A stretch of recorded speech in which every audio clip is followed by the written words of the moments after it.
It's a pleasure to be here sharing this session of the June Brazil, the Entrepreneur University Path Comparative Perspective China US. This is the fourth Global Entrepreneurship University Metrics Workshop, which is being held on February 24, 26, 2021. It's a great pleasure that I'd like to introduce Chunyan Zhou, who is the director and co-founder of the International Triple Helix Institute in Silicon Valley. Dr. Zhou holds a BS in physics and a master's in science education, and a PhD in science, technology, innovation policy from 2000. And she has published her dissertation From Science to Technology, the Scientific Base in the Technological Era by the Northeast University Press, and also has translated several books, including Stokes Pasteur's Quadrant, Basic Science and Technological Innovation.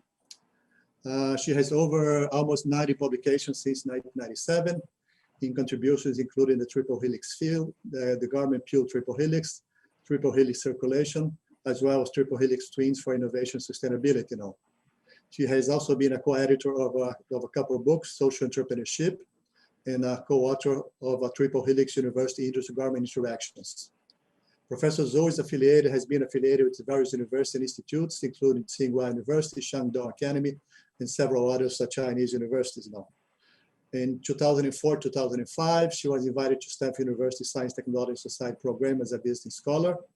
And she has also held visiting positions at several American universities, such as Stony Brook University and Technology and Society Department Engineering School, as well as foreign universities like Newcastle, Complutense, and Mid-Sweden University. In 2005, she translated Triple Helix University Industry Garmin Innovation in Actions People Oriental, in Action, published by People's Oriental Published Media. From 2010-2013, she worked for the journal Knowledge-Based Innovation in China as its editor, and since 2014, she has served as an associate editor of the Triple Helix Journal. So it's a great pleasure to have Dr. Chunyan Zhou to give us a talk about Entrepreneur University Path Comparative Perspective China-US. Professor Zhou, I believe you have like 30 minutes or 45 minutes, between 30 to 45 minutes, so you can have time for questions and answers afterwards and comments. So the floor is to you. Please, go ahead. Okay. I'm not sure whether I can share my screen now. Yeah, you should be able to do it now. Yeah, but I couldn't. I don't know why. Pedro, who's in charge there behind? Yeah. Let's see. Who control it? Maybe somebody, let me share my screen. At the bottom, there should be a share screen button. At the bottom yes, of the but. Zoom. Yeah. Oh, yeah. Okay, let me see. Oh, sure. Okay, got it. Let me see. I need advice. Okay.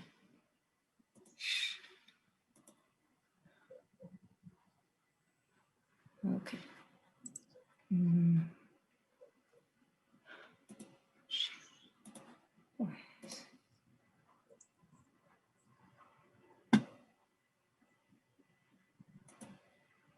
Sorry, I think I need a.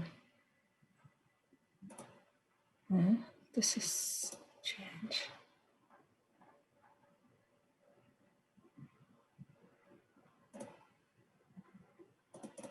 Okay, got it.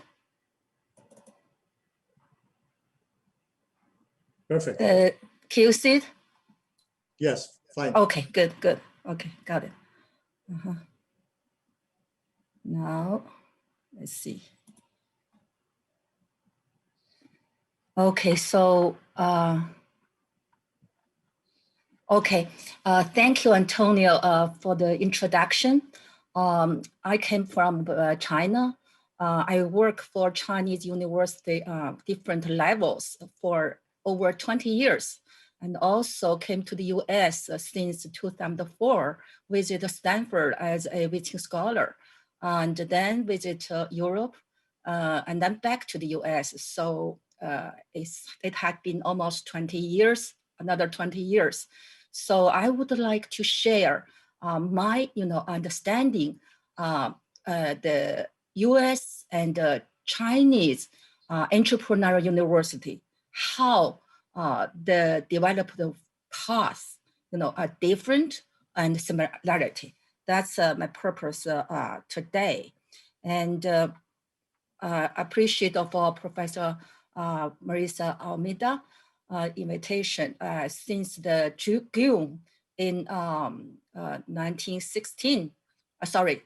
2016 in Netherlands. Okay, I'm so glad it has been the fourth GIUM meeting finally. Okay, the second and the third is in Palo Alto. Okay, so I'm so happy it can be continued. So clearly, okay, during the past centuries, U.S. has been rising, while China has been re-rising through catch-up or follow-up strategy. Okay, they will be, these two countries will be two poles in the earth in the coming decades, no matter whether we agree, okay?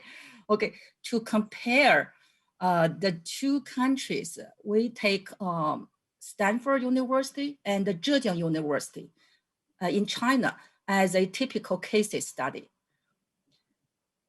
You can see the picture on the screen. Up there is Stanford University, very famous, everybody knows that. But down there, it's Georgian University. You can see it's quite similar. Okay, the roof, the tower, okay, but Georgian University is by lake called West Lake, beautiful lake. Okay, so, but though they look similar, but a lot of different. Both are leading entrepreneurial university in their countries. Okay, so we will find the similarity and the differences and also the issues and the solution.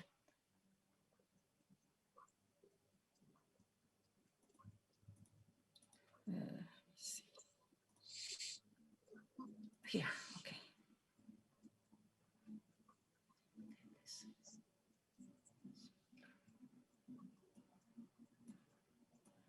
Okay, now.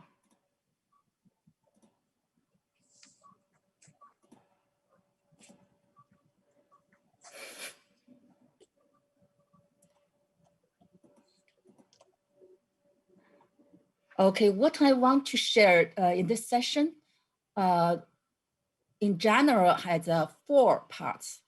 Number 1 is about GIUM. This study is supported GIUM research in qualitative. Okay, so I think Marisa and the Brazilian team did a lot quantitative study. That's very good. But I think the quantitative study, it's a basic on some qualitative study, conceptions and theory. So this is the main purpose of this session. We will focus on this 4th aspect and then make an international and domestic comparison.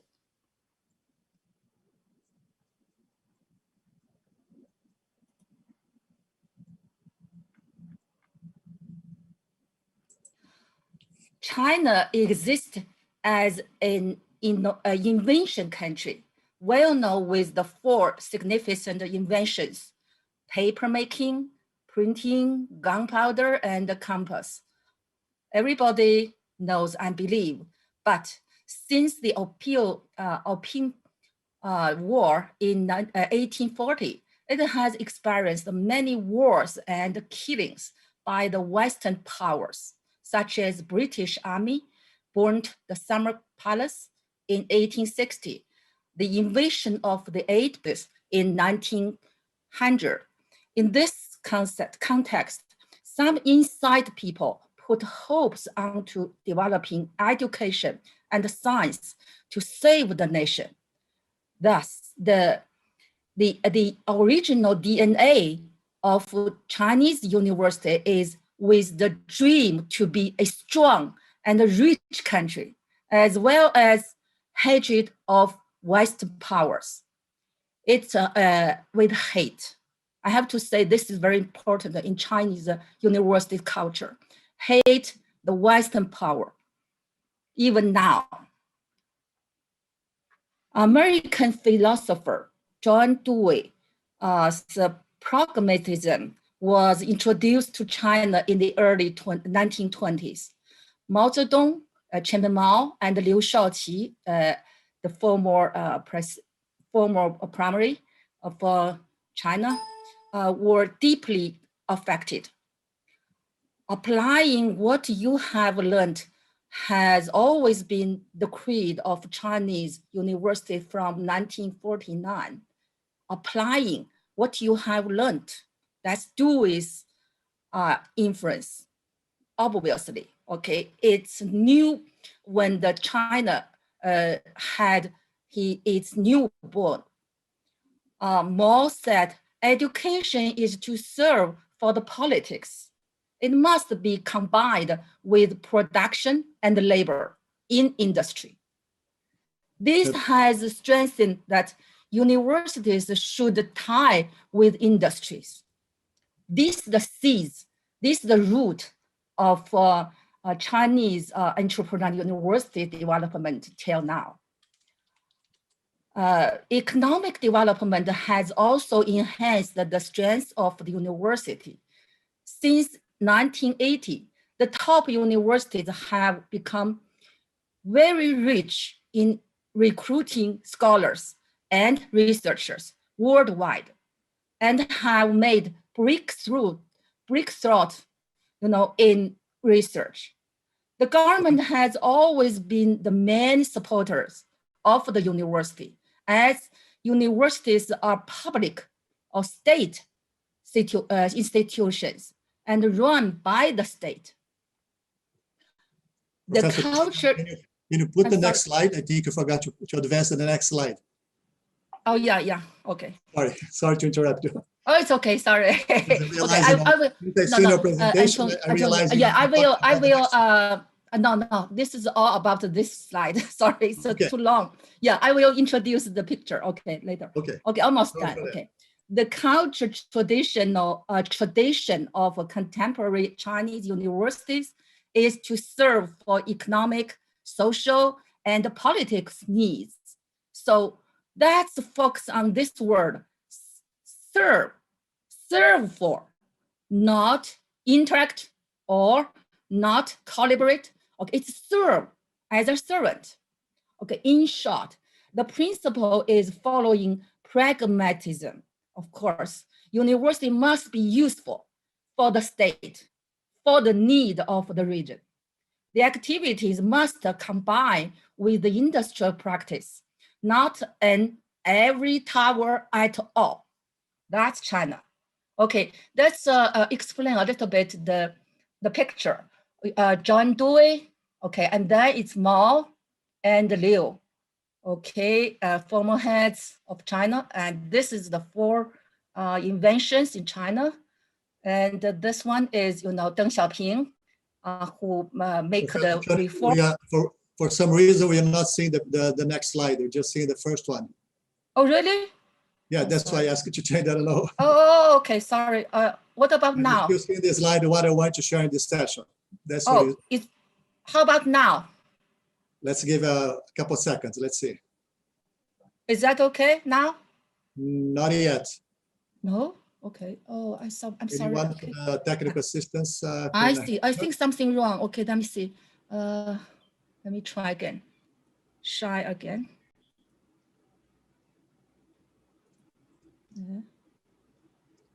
Orienta quando ela for compartilhar is that tela, okay now? compartilhar. Is that okay now? Now it's okay. Now it's good. Oh, now it's okay. Sorry. Okay, I think John Dewey and Mao and.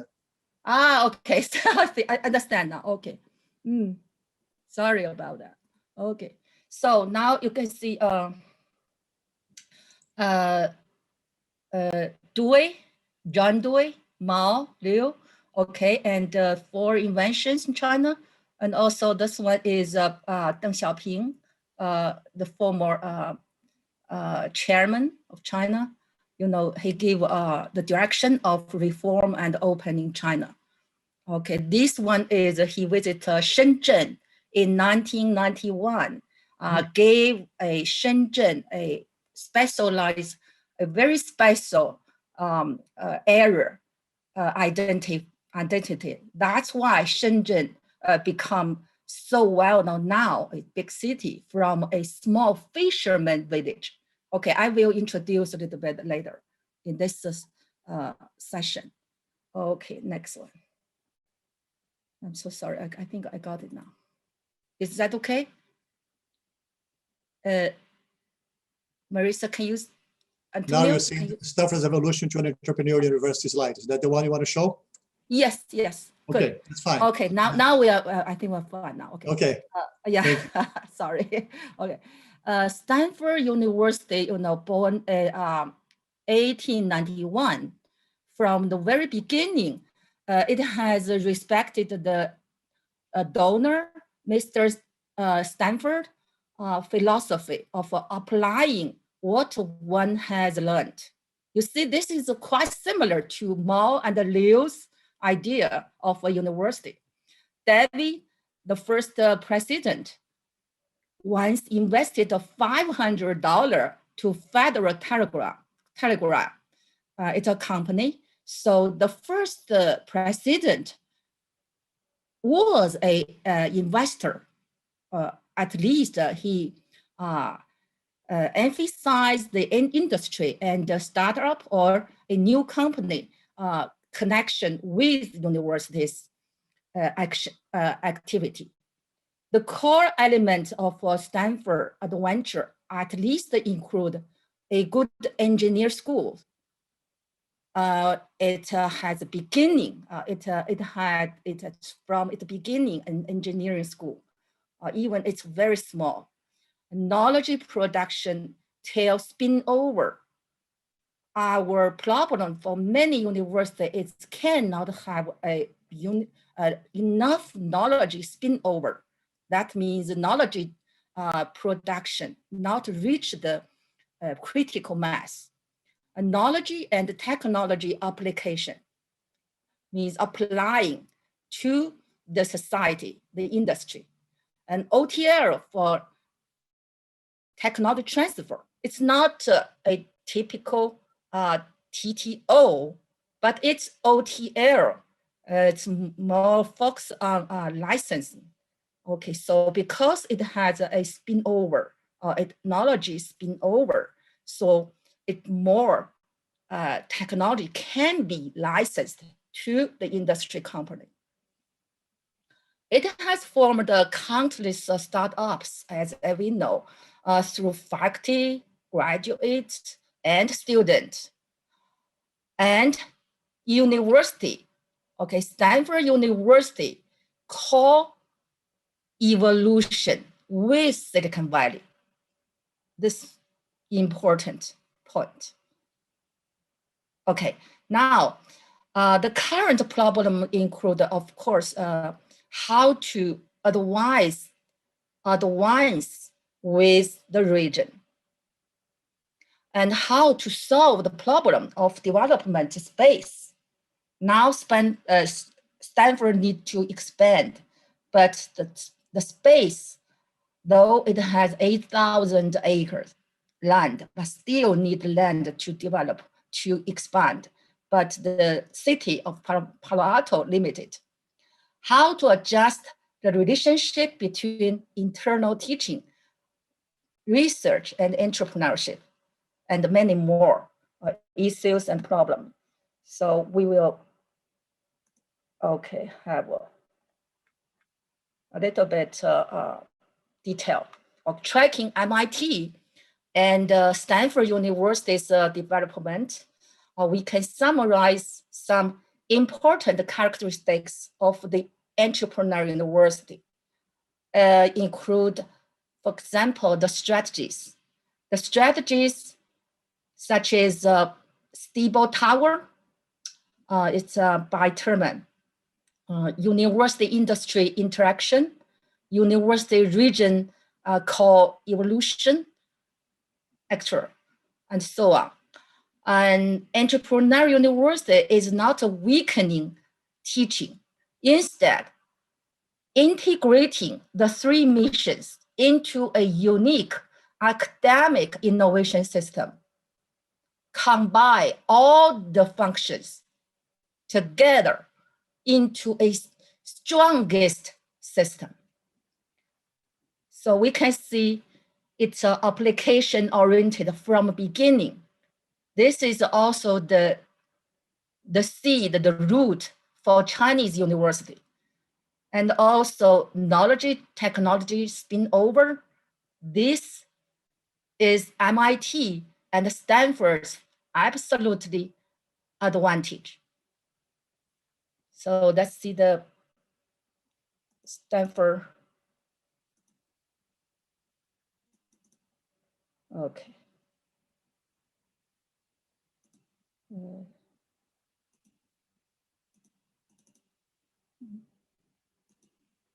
I'm sorry, it doesn't work here.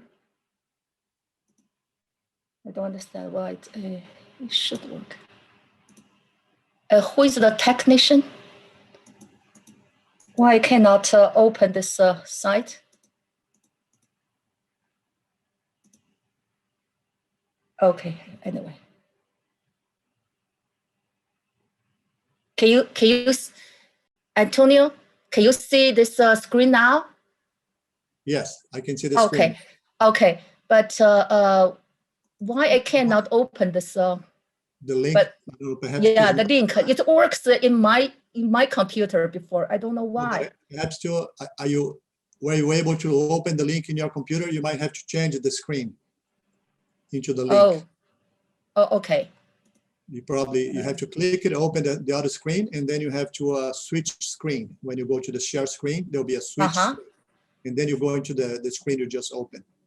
Oh, I see. It's okay. Let me try this way. Okay, let me try this way. Let me try this way. I think it should work here.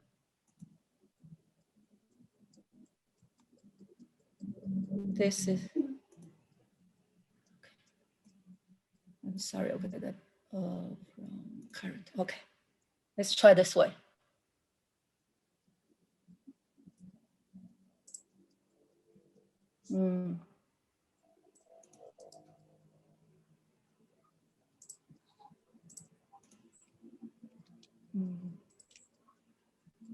Not okay. Let me see.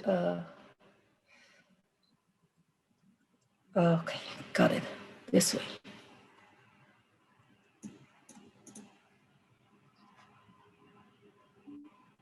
Did you open it? Yes, I tried to, but I don't know how to share this screen. It's okay. That's let me just give me a second. Just a second.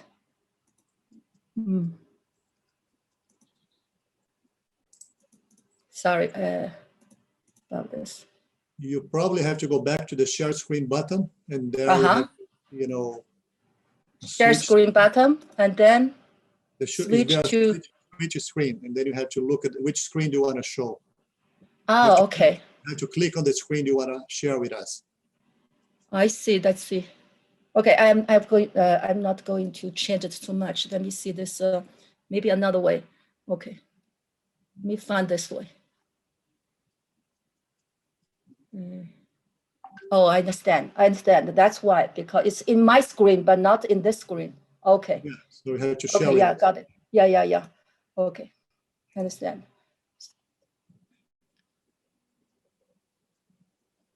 Current content from second.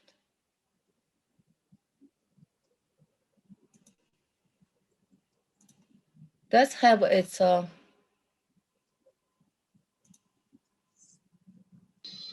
Se ela quiser compartilhar o site, ela tem que parar a compartilhação it's okay. I think slide e iniciar compartilhamento de tela. Okay. Oh, sorry. It's okay. Yeah. I guess. Yeah. Now you're back. The technical assistants told that you have to stop the sharing the slides. Yeah. Okay. It's okay. That's just skip it. I don't think it's skip it.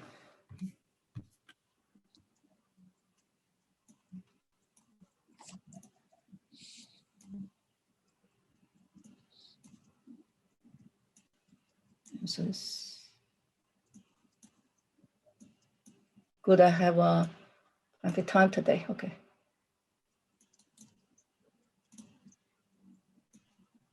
Okay. Now,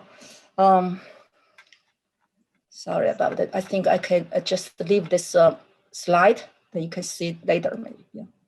Okay. let's see the next slides. Okay, these are some references from Henry and I work on this topic about Stanford, about the entrepreneurial universities model. Okay, so you can find it and read it. Let's go on. Let's move to the China now, because US, we know so many already. So that's take a look at Zhejiang University in China. First of all, I'm so sorry. This is terrible.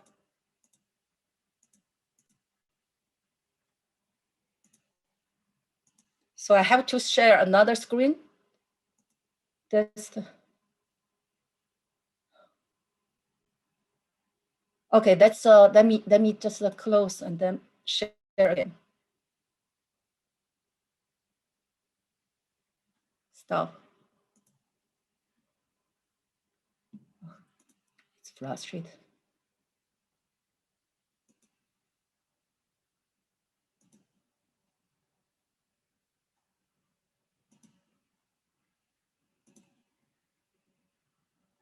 You're back.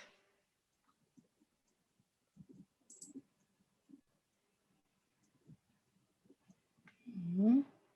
Yeah, you went back to the slides. I'm so sorry, because it's kind of I'm sorry. I thought it should be okay, but cannot. No. I think you can just talk about the brief history. That's what I think. Yeah, just the history. Okay, I just because I have so many pictures, it's pity you cannot show you. Okay, the picture. It's a shame, but yeah, it's a shame. Sorry, I don't understand because it works. I'm worried because our time is running, so I want to make sure that you get to the end. And yeah. Okay, it's more okay, important. yeah. I'm so sorry. Okay, anyway, yeah, that's let me. Oh, that's so sorry. That's. Let me just a little bit about Zhejiang University's history. Okay. Zhejiang University was born in 1896. So you see Stanford is 1891. It's 1896, just 5 years later. It's a result of a failure in Sino-Japanese War. So it's established by a government officer. Stanford established by a businessman. That's different. Okay, then in 1910, it has a industrial school. It's not engineering school, but it's called industrial school. And in 1912, it has agriculture school. And then it has, T-cent. T-cent means it's the local industry is a tea industry. So it's very famous in the all over the world. Okay, all over the world, it's a tea industry in Zhejiang province, and also silk.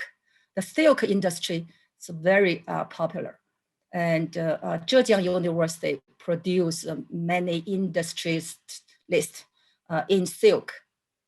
And 1944, Needham called Zhejiang University Oriental Cambridge.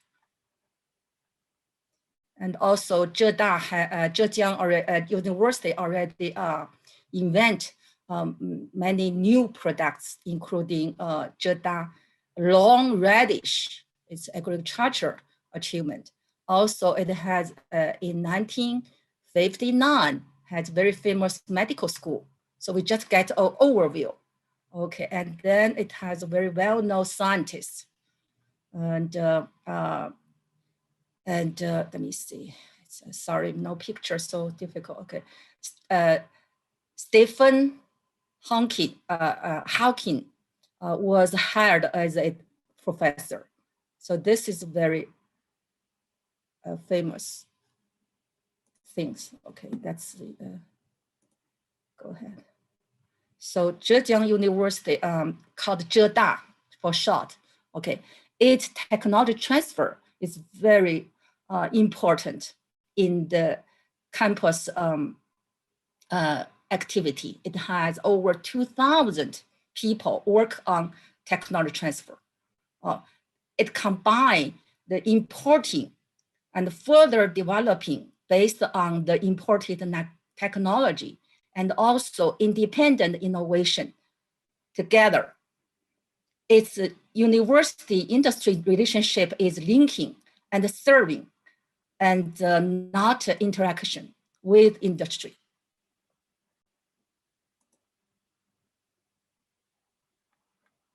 Okay, the university now, it's definitely, it's a comprehensive university, but the beginning, it's just the science and the humanity.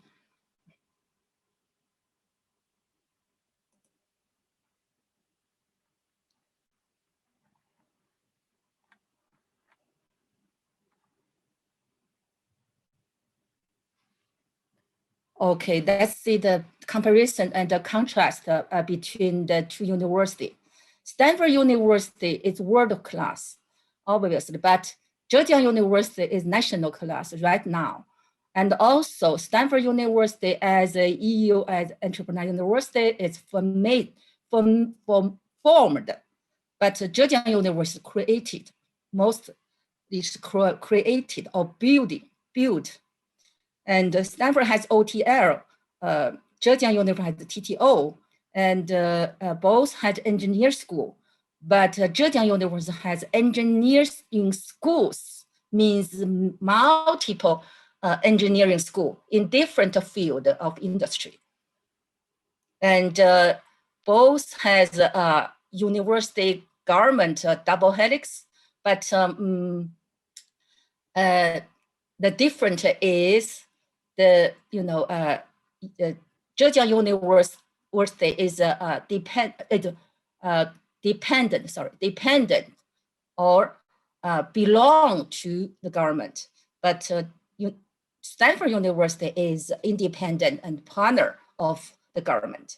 Okay, university industry interaction for Stanford, but for Georgian University is a link and a service. Startups and spin-offs. For Stanford, it's spin-off, but for Georgian University is university-run enterprises, or the ownership is university. So that's the big difference. And also Silicon Valley and Hangzhou, their similarity is the climate, both are very good. And the industry, Hangzhou has Alibaba, Jack Ma. Okay, Silicon Valley has Google, it's mainly in the IT industry, it's quite similar. So we do a quick comparison and contrast. Okay, now I would like to introduce a little bit about 3 other universities' experience in China, including Tsinghua University, okay, and Northeastern University and Shenzhen group of graduate schools. Tsinghua University and the Beijing University located in the capital of China, Beijing. They are neighbors, just like Harvard and MIT. Tsinghua is more focused on engineering, and the Peking University more on science and humanity. But as science and technology are intertwined at the forefront of development, the difference is getting disappeared. So they are both comprehensive university now. Northeast University is close to Beijing, located in Shenyang. The economic base was heavy industry. And in general, it is strongly top-down, expecting the central government support is more than finding ways by itself to raise money, to use capital. In the Northeast, University Science Park, the largest URE is NEU Soft. After the business success, the university administration decided to establish a software park and a software college. But the university and the regional economy keep falling during the last decade. The graduates prefer to work for Huawei and Zhongxin in Shenzhen instead of staying in Shenyang. Zhejiang University combine top-down and, okay, I'm sorry, let's see this one. Okay, maybe better for you, okay. Zhejiang University focus on, the local industry, also now more, IT and biotech, some new technology now. And in the science park of Zhejiang University, it fostered well-known firms like Alibaba. Okay, there, university, industry, and the government serve each other, becoming very partnership. And the most successful case is the group of graduate schools in Shenzhen. They all contribute to Shenzhen Science Park. And in the park located many leading companies such as Huawei, Zhongxin, Tencent. So Shenzhen has formed a universities, industry, government interaction triple helix, and universities region called evolution. So each of them, I all call them Silicon Valley in China. But in my opinion, only Shenzhen can be called Silicon Valley in China. And it's created by the government, by the university, and also by entrepreneurs. So we can see the Shenzhen here. You see the Shenzhen, let me see the Shenzhen. Okay, it's clear. So the science park in Shenzhen, it's was born in 1985. It's the first one, though at that time, no industry, not so much industry, no so many universities, okay, and only government call for developing this area. So government role in China is it's absolutely and definitely cannot be ignored if you study China. Okay, right now we focus on, okay, Liaoning, which is a Northeast University located, and Tsinghua, the Beijing University in Beijing. So Northeast University too close to Beijing. So you can see it's top down. So the government role very strong, top down, almost no bottom up. And Zhejiang University here, close to Shanghai. Okay, so it has advantage to get talents from Shanghai. And the Zhejiang University located in Hangzhou, also a very good climate, a very good environment for startups. So the science park in Zhejiang University has several sites now. Last one is Shenzhen here, close to Guangzhou. That's why Shenzhen developed so well, and Shenzhen University plays so much role because close to Hong Kong, it's pretty easy to get capital. Okay, so it can get venture capital, also get traditional capital from Hong Kong, and Hong Kong connected to the whole world. So that's the one of the secret of Shenzhen to be successful. Okay, let's go ahead. So the reference is, I do some research on, okay, let's do some summary here. Okay, good, still have time. The similarity I think this between the university in US and in Georgia, in China, we pick Stanford and Georgian University and typical case study. But in general, it has a similarity is the government's role. The government role in the US may be indirect and direct. But in China, just direct role, okay? The government can support university and to give direction of the university, okay? So even Georgian University to the entrepreneurship, it has some difficult time because the government, the MOE, Ministry of Education, dislike this model during 1990s to 2010, I think, the ideology. So, but still the university developed and try its best to be this model.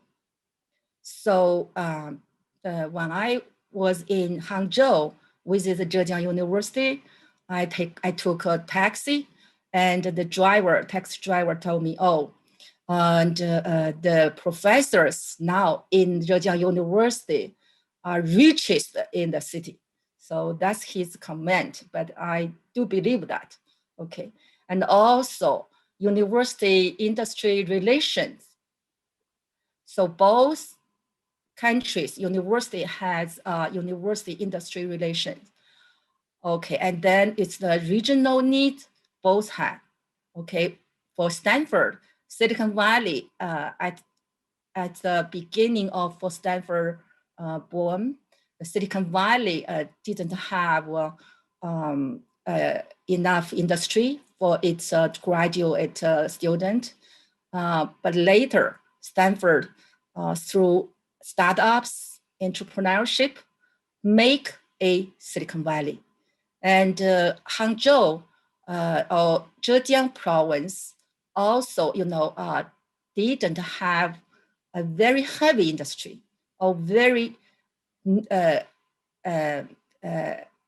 well known.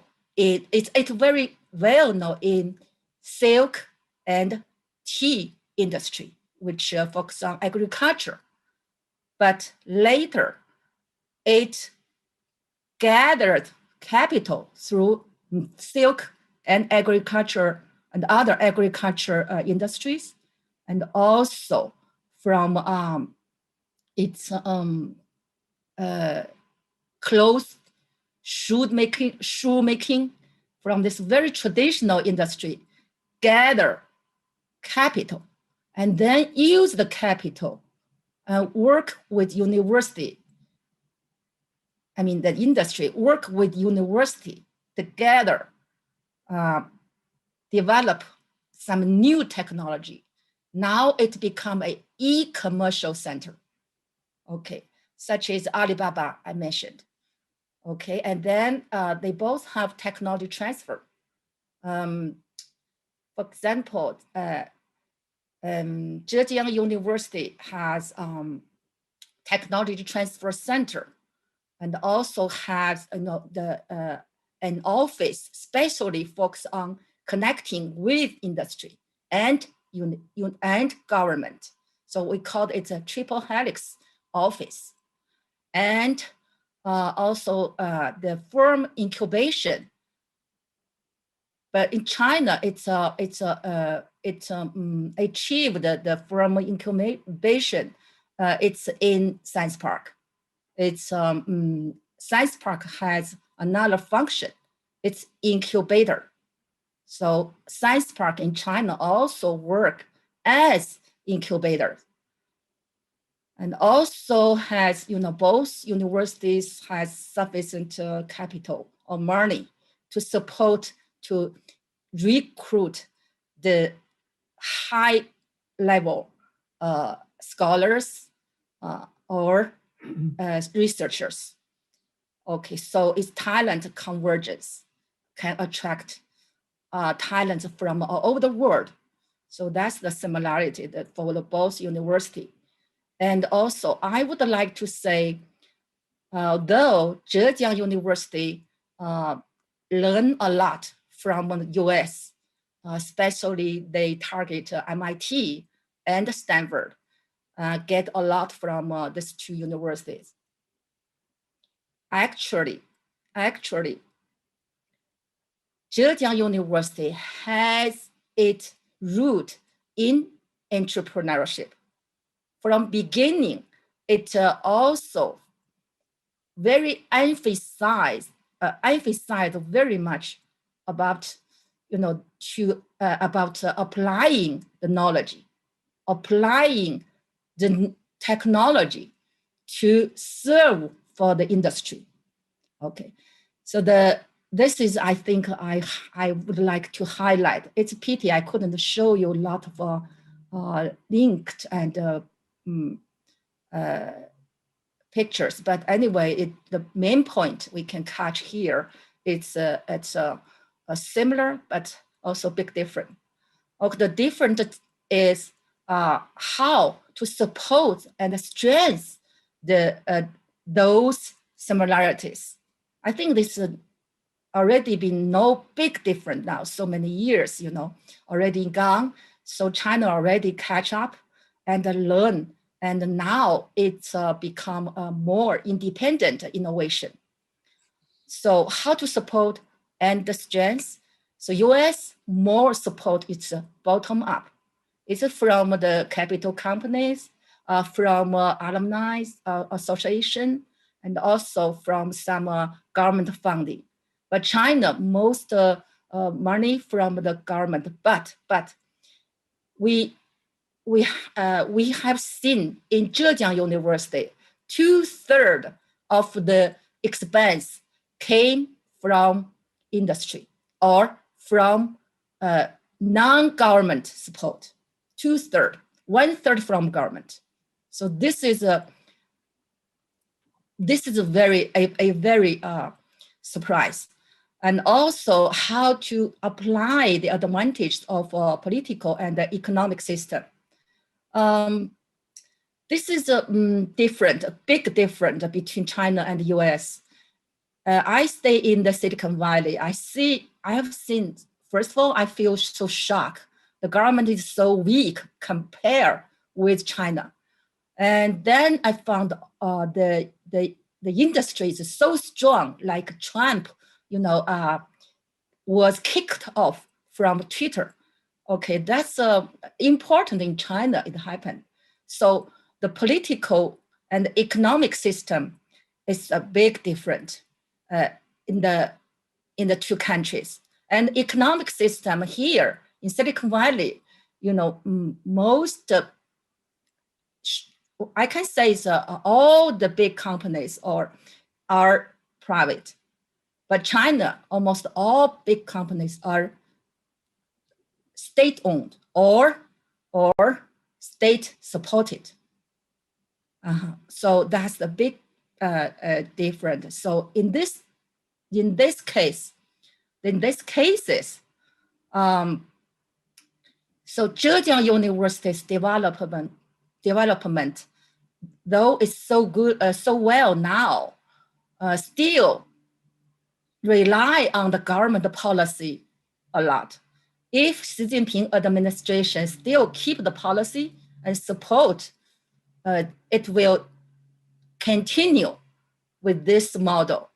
But if, just if, change the head and with different idea or against anti-entrepreneurial university model, may be different. So that means in China is a little bit fragile of the system.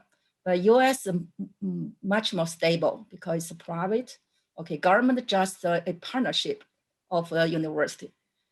And also the scale and scope. Here, I would like to say China has advantage because China's university is supported by the government a lot. So in any case, the government can support one now it's supposed non-university to be world-class level. So not far away from now, I'm sure China's university will become worldwide, world-class, several of them. And I'm pretty sure, okay. And then just because the scale and scope, you see Stanford, the money or their support, is from the private and from alumni and from the industry, okay? All together cannot compete with huge Chinese government. Okay, this is my point. So that's why I have the conclusion is that China and the US will be two poles of the world. So the world will have one sun and one moon at least.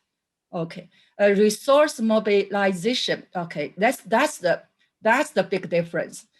Stanford cannot get national resource. I mean, from the all over the country, the mobilization.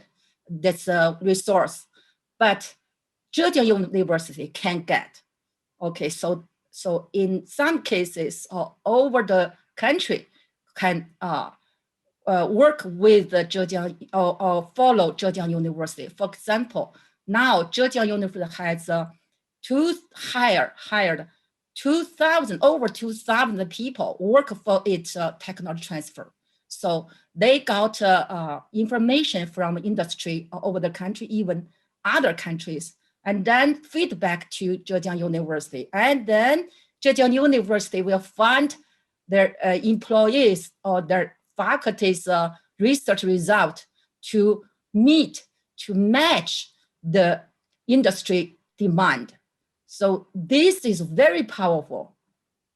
So I would like to say in some aspect, Zhejiang University is already done better than Stanford University.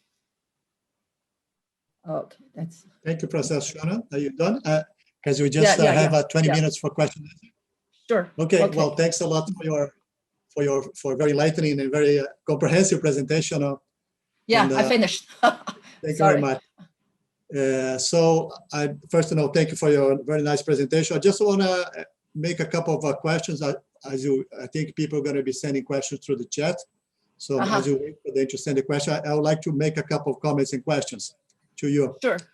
Just yesterday, I was participating in another webinar with a colleague, from the business school in France, Zhou, who's been study of the Pearl Delta River ecosystem.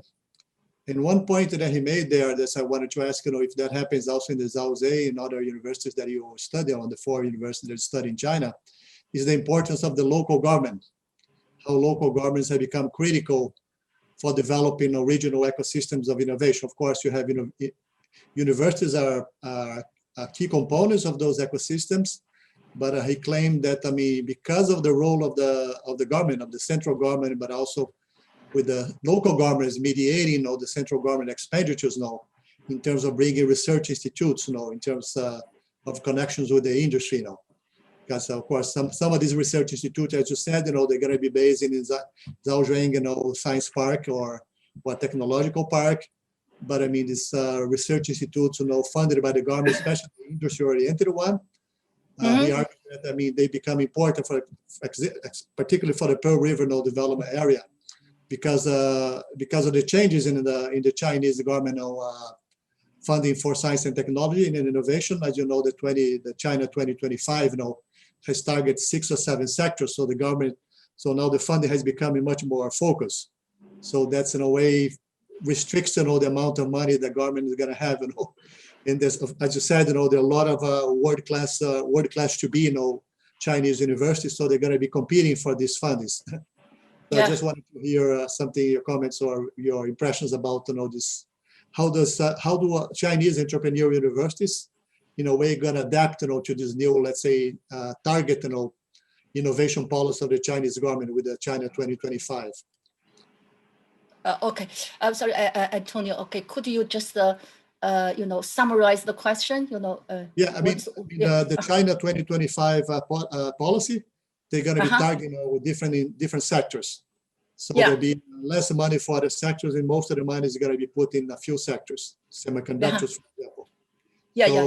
To what extent, how does that affect, the evolution and the development of entrepreneurial university like the Zhou and the other ones you mentioned me? Okay. What's your impression? How it's going to affect, their strategies and their policies for developing the future? Okay, got it. Okay, I don't know so much about Brazil, but I know Brazil it's a government and the industry and the university is independent. Okay, so in this way, it's difficult to understand a unified China. I mean, the government's role is absolutely okay. So absolute. So in China, it's a tradition to pick up winners. For example, the industry it always has some priorities. Okay, that's called a national strategy or national direction of industry. So it has 5 years plan. Every 5 years we'll make a plan. So everything is follow that plan. So for university system, they pick it's so-called 9 university. Okay, and also they pick 100 university, and then they pick another 100 university for different target, different goals. For example, this 9 university, so the government funding focus on this 9 university. So we say, if you become one of the 9 university, the top 9, that means the university will get much more money than other university, which are not top 9 university or by government pickup. So this means, this never been all the same, never been democratic. It's definitely just a national strategy or national goal. It's number one. But US also, a national goal is number one, but US doesn't have a power for the government to mobilize the resource to achieve, national goal sometimes, but China can achieve. For example, the COVID-19 for China, everybody must do test. So that's why, and the test again and again. So that's a strong role, strong power by the government. It's an advantage in China now. It's the system show an advantage. Okay, so my point is, I agree. I agree and appreciate this strategy. Yeah, pick winners. Okay. Okay, thank you. Yeah. We have a question here from Andrei Mikhailov, and he asked, "Dear Zhou, is there any public data on government investment in universities innovation or university in general in China?" He's asking about data. Where can you obtain data about the government investment in universities? I mean, that you can tell which universities are receiving how much money from the government. I imagine from the different government levels too, central as well as local governments and research institutes, etc. Yeah, very good question. Is such a data available for researchers? I think that's the thrust of Andrei's question. Oh yeah, very good question.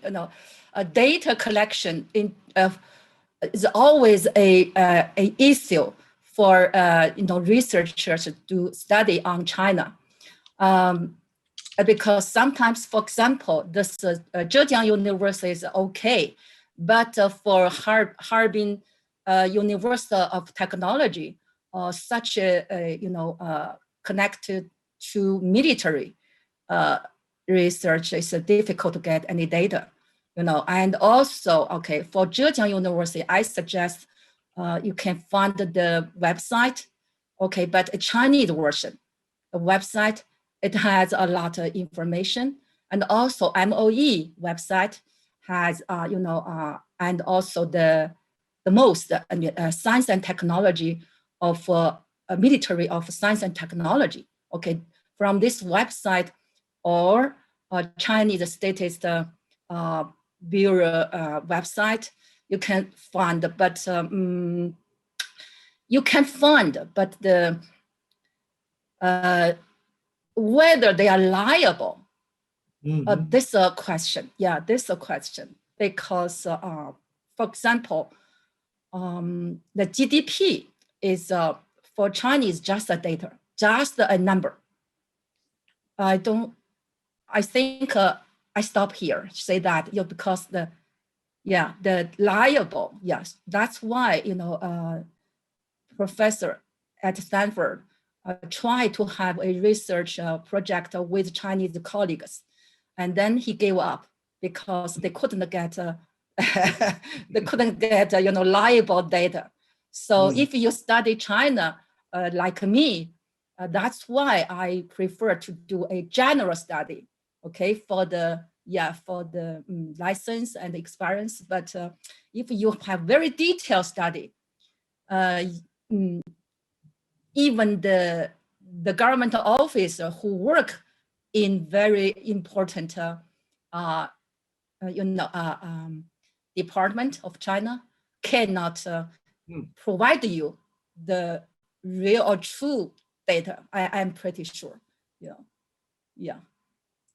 So this I suggest to avoid very detailed or quantitative study on China.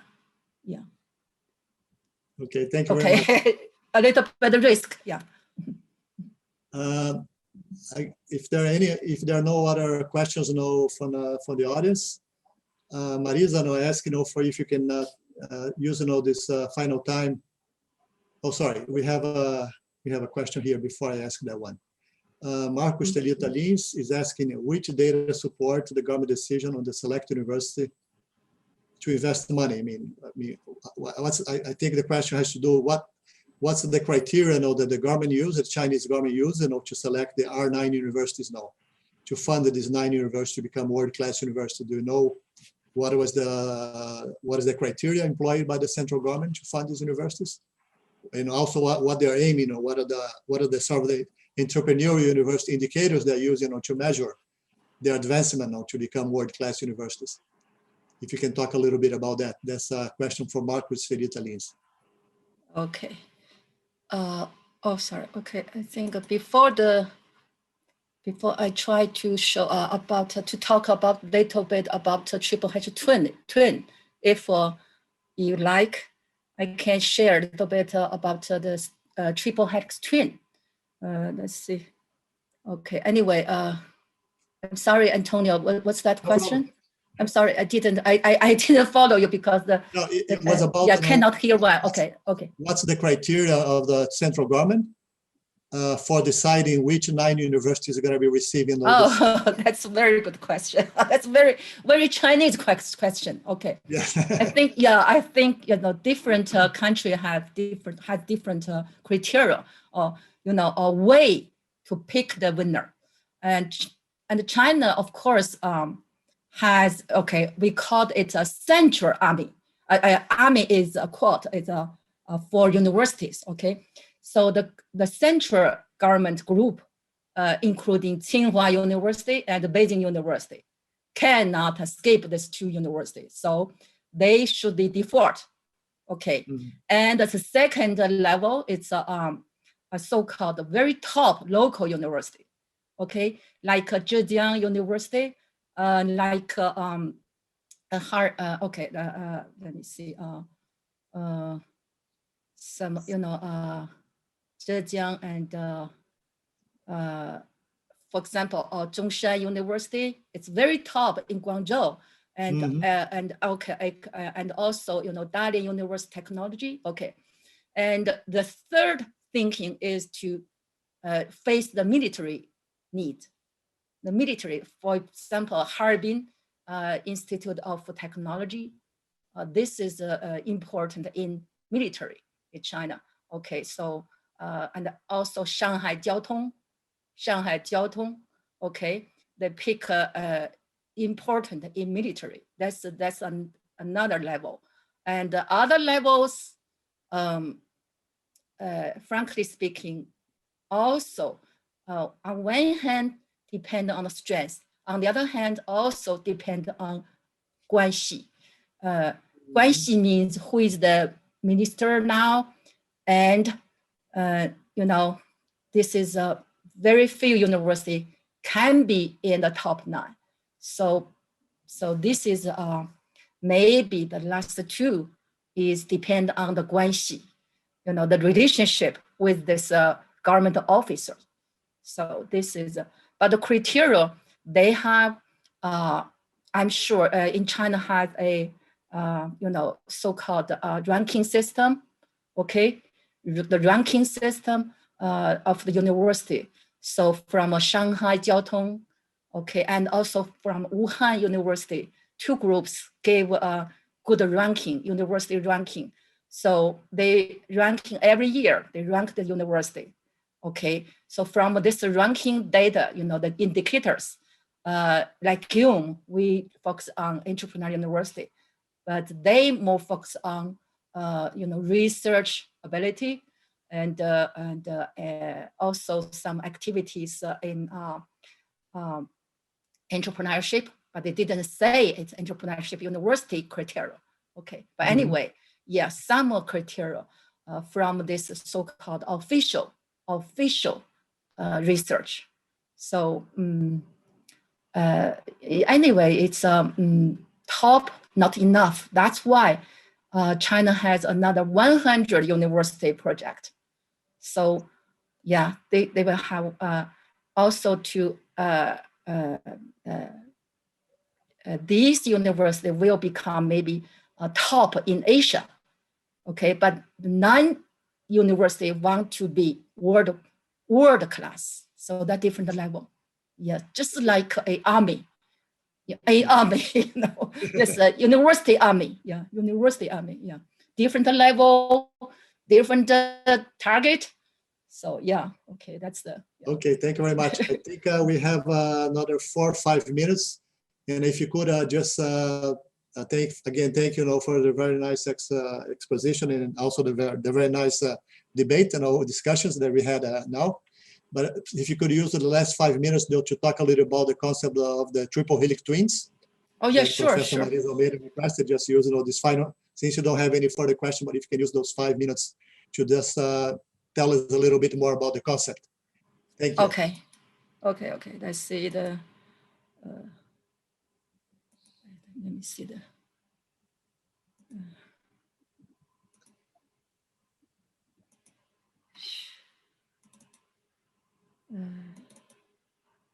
Okay, can you see this screen? Yes, we can see it. Okay, good. That's good. Okay. This is long ago. Okay, the question, you know, it's from is there a Force Helix? A discussion about whether it has the Force Helix. For some people said maybe it's public, maybe it's capital, it's or civil society. Okay, anyway, and many idea. And my idea came from Yin Yang. It's a Chinese philosophy. It's called, you know, the world constitute for two part. You know, in the black is in, and the yang is the white. So the 2 part, and then you see the it's called a double fish. You see like 2 fish together. You see the eye. So the eye, the black eye in the white part, and the white in the black part. That means the world it's black in the white, white in the black. So you see, it's not absolutely black and white. This is the idea, but 2 parts. So it's inspired me. So I think the triple helix not only for black, we also have white at least. So I think triple helix for what? So one triple helix is for innovation, which is university, government, and industry work together, okay, for innovation. And the other triple helix is, okay, again, the other triple helix, which is a government, public, university, okay, triple helix for sustainable development. So this is just like a two triple helix. So you can also have a triple helix for corruption. Definitely it existed. Triple helix for social entrepreneurship. Triple helix forward. So this is the basic idea. So the triple helix twin can explain why people thought it has the force helix. So you see this picture. This picture, you see the it's a double. It's a twins of triple helix, but they couple together. They couple together. So looks like a force, but actually it's two. It's two. It's a triple. So my opinion is no force, no quadruple helix. In my opinion, okay, only triple helix. If in this world there is a quadruple helix, that's another topic. It's not our topic, okay, for our triple helix institute. So the idea is also from Chinese philosophy, okay? One can create two, two can create three, but three can create everything. This is from Lao Tzu Dao, Lao Tzu Dao. So this is a basic idea. So you see this picture, you can see the public, university, and government. Okay, on the right side, they will work for the sustainable development, and university, industry, and the government work for innovation. So two goals, different goals. Why? Because you see industry and the public, they have interest conflict. Interest conflict, because the industry want development, want profit, but public want a better environment, okay? Want save or reserve the natural resources. And industry want to have a maximal profit for their business, but the public want peaceful life, want clean energy environment. So anyway, this is, you cannot put all together. Okay, if you put all together, that, in my opinion, it's confused with a element of a innovation system. Innovation system has different, a lot of elements. Okay, the elements work for a structure. Okay, the structure then make some function, and the function then make a system work. Okay, so that's the systematic series, the basic idea. But here, not same as a triple helix, different from the innovation system or national innovation system, which born in the Spruce, Sussex, okay? But it's different. This is, we try to find the dynamic of the innovation. So this is, I have to say the last thing I want to share is the Silicon Valley cannot be duplicatable, okay? But a triple helix model can be. So that's Shenzhen's experience gave us the good experience. Shenzhen, just a triple helix models practice, okay, but it's created by Chinese government, by some entrepreneurs, and by top university in China. So that's proof my idea long ago. My idea is a triple helix can be copied, but Silicon Valley you cannot copy. Okay, that's it. Thanks a lot. And thanks for adding in such a positive message, in showing us, demonstrating to us, that the importance of the triple helix for the future, in terms of creating new experience like China has had, and also what can we learn from the Chinese experience, which I think is very useful for not only for us in Brazil, but all the participants elsewhere in the world, of this workshop. And I think thanks again for your great contribution to the workshop, advancement.